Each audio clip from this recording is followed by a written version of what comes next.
Isang araw, sa school ni Iboy, recess nila. Habang nagmimerienda siya, biglang tumawag yung tatay niya sa kanya. Hello, Iboy, anak. Nasaan ka ngayon? Hello, tay. Nandito po ako ngayon sa room namin, nagmimerienda. Bakit po kayo napatawag? Kasi nabalitaan ko, anak, sabi niya, nagkakagulo dyan sa school niyo eh. Huwag kang sasali sa kaguluhan ha, sabi niya. Alam mo naman yung family background natin. Ni minsan hindi nasangkot sa anumang uri ng gulo. Tsaka pinalaki ka namin ng nanay mo na maayos at may takot sa Diyos.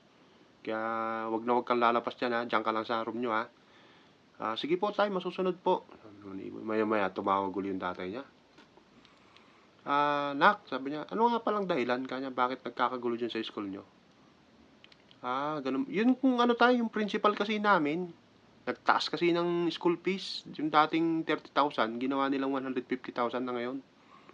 Panahon na raw po kasi ng pagbabago. Nasaan ka nga? Sabi ni tatay ni Iboy. Nandito po sa room, nakaupo po. Nagmimerienda. Ay, punyeta. Tumayo ka dyan. Sabi niya, ipakita mo dun sa lintik mong principal kung gaano tayo kabrutal. Hindi ka namin pinalaking duwag. Sige, lumaba ka.